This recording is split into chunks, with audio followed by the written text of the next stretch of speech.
Hello everyone, welcome back to the Eternal Patch Breakdown. My name is Pojo, and I have just moved my location from Portland to Denver, Colorado, so yeah, been a bit of an exciting time. We've certainly been out of commission for a little bit, but we should be streaming again very, very soon. I'm hoping to get one done tonight. Wednesday we'll be doing a test stream, trying to basically make sure that we can stream everything that we want to stream from the total setup, and we'll be getting back to Eternal very, very soon. There's a new balance update, so we're going to go straight down the list, and we're going to talk about all of the different changes that have happened. Plenty of interesting options available, and certainly some stuff that we're going to be talking about. There's only been one nerf, and there's been a number of different buffs, most of which appear to be focused on either expedition or draft formats. I would say primarily limited formats are going to be the most to benefit from these current changes, but there are some cards that are going to be a lot better in expedition as a result of this setup. So yeah, let's go ahead and just get right into it. All right, first things first, the nerfs. Stained Honor was a 2-cost 1/3, is now a 5-cost 5/3. If you didn't know, this was a pretty common infinite combo with anything that caused it to not die. So for example, it makes your twist abilities cost 1 less to use, and then you make it unkillable with something like Curtain Call, and then you play Belligerent Yeti, and you just twist repeated times. Really, really fun infinite combo, and a very easy one to pull off that happens to be like really satisfying because all you have to do is just click, click, click, click, click, click, click, click, click.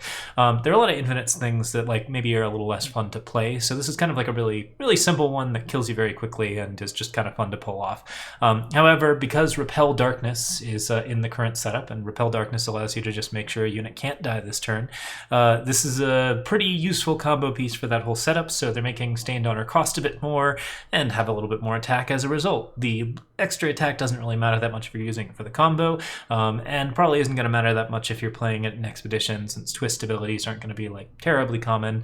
I would say like overall this is just like a very important change for making sure that the infinite combo is scaled back some, but isn't really going to affect most people's days unless they're something that's trying to do that combo deck. So very, very specific deck getting a nerf, not going to really affect the larger meta as far as things go.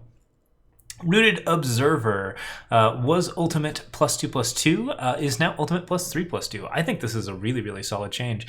This card was a 3/3 for 1, which is a pretty solid rate provided you can play a unit with stealth, but you have to play it on turn 1, and then of course turn 2 it's going to be pretty vulnerable. You're probably not playing this in place of a turn 2 unit for tempo reasons, so playing a bunch of Rooted Observers in a high stealth deck is pretty satisfying, and getting a 4/3 out of it is just like going to increase your overall tempo and overall like sort of stealth aggro options pretty well. So it might enable some interesting expedition decks, but it's also going to be a really strong limited change. This card was already pretty good in draft, and I think that this is something that makes it significantly better because the card now has just a lot better sort of general tempo and trades a lot better and does a little bit more damage to just everything. Yeah, solid option. I think it's a really, really good change overall. There's not really anything else to say about it. It's a neat change to Mandrakes, and I'm a Mandrake buff that I'm definitely not disapproving of for once. Launching Osri was a flying unit when you revealed it, and now gives you flying and Aegis, making it a 3/1 flying Aegis, which is pretty dang good rate if you can actually trigger the stealth ability. Launching Osri does have that sort of problem, I think, in even limited formats where its small amount of health just means that it gets killed a lot more often than basically any other card. So I think increasing the overall reward for this card's risk is pretty neat, and the end result is that you get a unit that's actually pretty hard to deal with, and you're going to need to have like some pretty useful anti-flyer tech to get rid of it, like something like Sandstorm Titan, which is coming back into the format, or a number of other options that could be like a little bit more interesting. I think this is a pretty cool change overall. It does like make Launching Osri just a little bit better, since the card is pretty low on rate when you play it initially, and if it gets revealed for any reason it just is a basic 3/1, so it's never really been particularly high. But now that sort of top end and the reward for your risk is just really, really satisfying. So I think this is like a really good change. Relic Feaster, now a 1/2, was a 1/1. Eating your relics for a +2/+2 bonus is never like that fun of a thing, so Relic Feaster decks were probably never going to be like all that amazing to play, but I do think that this is something that does actually make Relic Feaster quite a bit better. The card was not really particularly big if you sacrificed a single relic to it. A 3/3 for 2 is actually a card that you just get on rate, like Argenport Instigator is that type of card, and you can just get that kind of sort of stat line in a number of different colors without a lot of issues. And the Entomb ability, while being okay with these particular things, is just not really like adding that much value to the overall setup. But I think that the extra health here does make it so that the card, if you eat even one relic, becomes immune to torch, and a number of other options that will deal 3 damage, including Pillage, which is coming back in the set. And yeah, like overall, it seems like a solid little change. I haven't played very much with Relic Feaster, but it did seem very, very weak, and there was a strong reason not to play with it at the time. So this might be a little bit more of a reason to sort of look at that card for relic-based aggro strategies. Shockwave Elemental was a 3-2, is now a 4-2. This is a kind of an interesting change, since whenever a unit blocks Shockwave Elemental, like, that unit gets stunned, which is one of the most interesting interactions stealth cards currently have. Basically, this is a card where it removes the card that is blocking it from combat, and I think that's always like a really interesting thing to do, because it means that Shockwave Elemental is fairly hard to kill without any sort of spell-based effect. The end result of increasing the strength of this card means that you basically just have a much higher reward for your opponent not blocking Shockwave Elemental. You're getting a much better clock on them, you're actually dealing a lot of damage to them, and your opponent's going to have to block with those units more and more often, meaning that they're going to have to just sort of take units and put them under the bus for a turn significantly more often. It's a change I like overall. I think it's really, really nice. And yeah, Primal is always something where the stat lines are just never all that good. So it's nice to see some cards that really sort of have that kind of good stat line thing going on, while also having some really interesting abilities that are much more like evasive and unusual. Shockwave Elemental is definitely one of those cards that can have a really high stat line due to the way that it interacts with things. It doesn't ever trade with stuff that it's blocking, so the strength of it only matters for the points that you're putting into your opponent's health total, which in this case can be pretty high. So yeah, this is a really, really cool change. I think it's a solid way to sort of realize the potential of Shockwave Elemental and get some interesting things out of that. Gnashing Displacer was a 4/4, is now a 5/4. A solid little buff for limited and for some expedition decks. Card just didn't really do very much in the format, and like there were a lot of 4/4s for 5. So having one with Overwhelm was nice, but yeah, this just sort of makes the Overwhelm keyword matter a little bit more and gives the card a little bit better rate. Should make it a good limited choice. This was not really a card that I would pick all that often in limited, and expedition wise, like, you just don't need a 5-cost 4/4. So yeah, this is a pretty nice little change for that format and should hopefully help out the common structure of blue, getting some extra oomph across the board. Martial Izia, 2/2, now a 2/3. Summon, play 2 6/6 Sentinels. Entomb, kill all the Sentinels. So yeah, this basically just means that Martial Izia lives more often. This is a really solid change. Like, killing all Sentinels is sort of the bonus on Izia, and that's kind of like one of the interesting reasons to play it in Expedition. But the cost of this card is so high for what you're getting. If you can play a unit and 2 6/6 Sentinels, that's kind of like the illusory dragon sort of realization, but because your opponent can figure out some way to kill Izia pretty easily, generally, like, that's not going to be such a big deal. And this puts it like slightly over some of the other options that might deal damage to it, while keeping it in the same range as like Cyber Combustion and Pillage and Torch and all the other stuff that makes Martial Izia pretty vulnerable. I think this card is just like way too high of a cost for its ability at the moment for Expedition and honestly for Draft. So like, yeah, this extra point of health should help out a little bit. Still is a card that I'm a little skeptical of, just because like it is a pretty decent reward, but it's not a reward that like kills your opponent or anything. And on 6, like there's a lot of things that can maybe go wrong. But playing Martial Izia and then silencing it or doing some other fun stuff is still really good rate, and there's some interesting things that you can do with it. So I'm interested to see if there's a little bit more that can happen with it.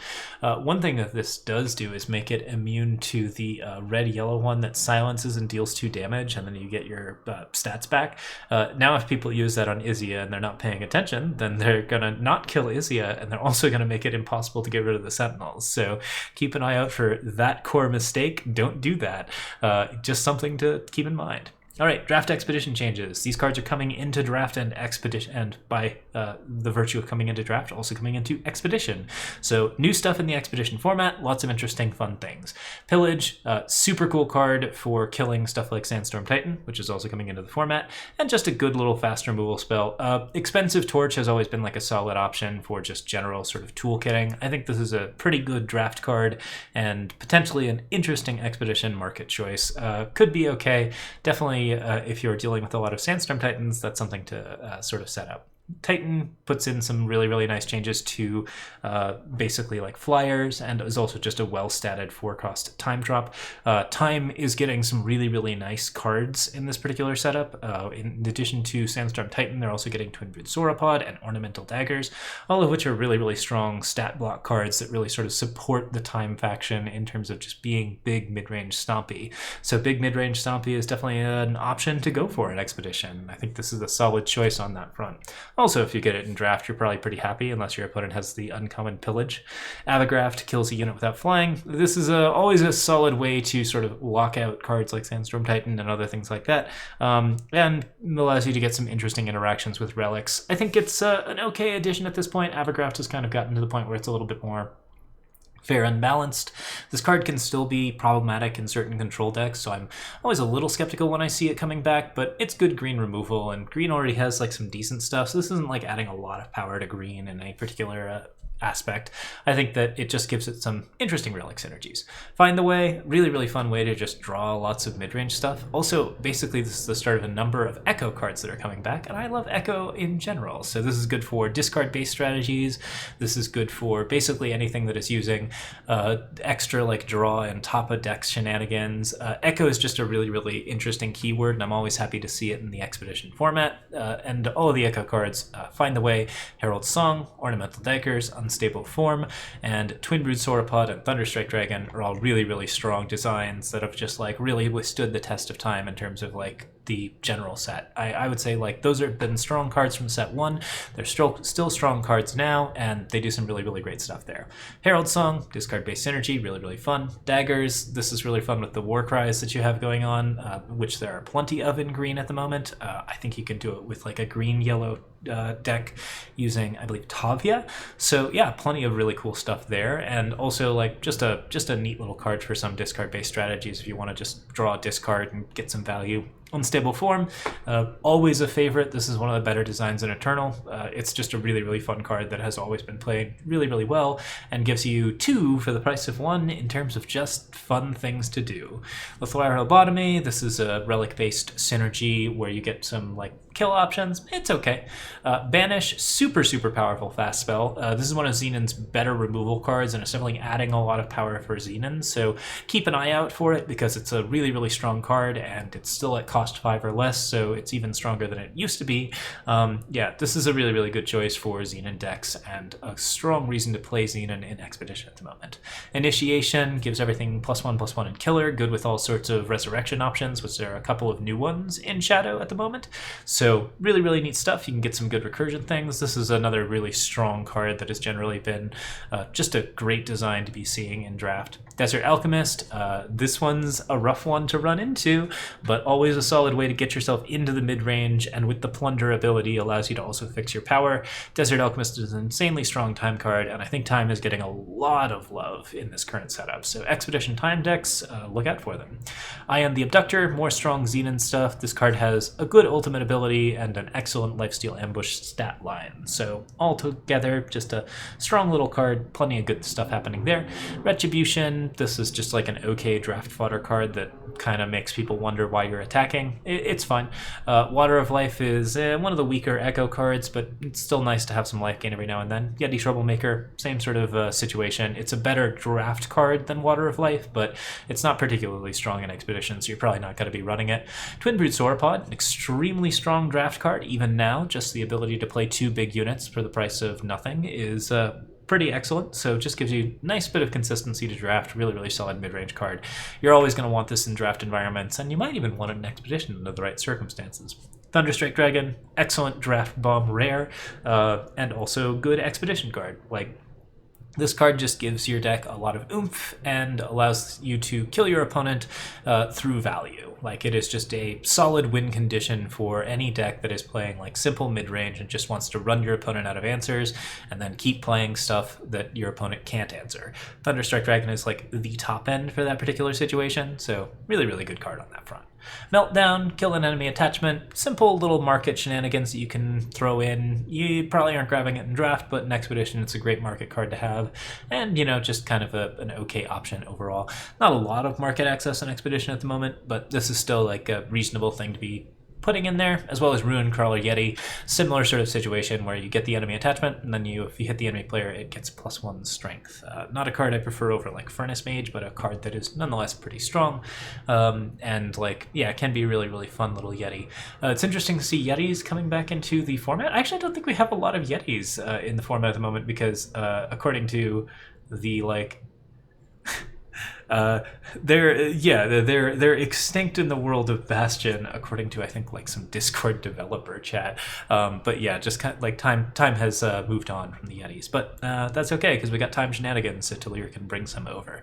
I think this is a overall, yeah, really, really interesting set of draft Expedition changes, and basically all of this I would say is mostly relevant to Expedition. This is not a set of throne changes. This is something that's aimed specifically at sort of the limited formats where you are either working with a limited pool of cards or you are working with a very limited pool of cards. So yeah, in those cases, lots of really, really good designs, and this is an exciting reason to pick up the game if you're looking to build some cool new decks in Expedition and try out some things under some creative restrictions. So super, super enjoyable changes, really nothing to complain about here. There's a lot of really exciting stuff happening. I think the cards that are probably the most threatening right now are things like Desert Alchemist and Avigraft, both of which have been occasionally problematic before, but typically aren't like cards that like completely rule the meta. So overall, there's plenty of interesting choices here, and also plenty of interesting counter options to deal with those choices. You have cards like Titan coming in at the same time that Pillage is coming in. You have cards like Avigraft coming in at the same time that Meltdown and Ruin Crawler is coming in.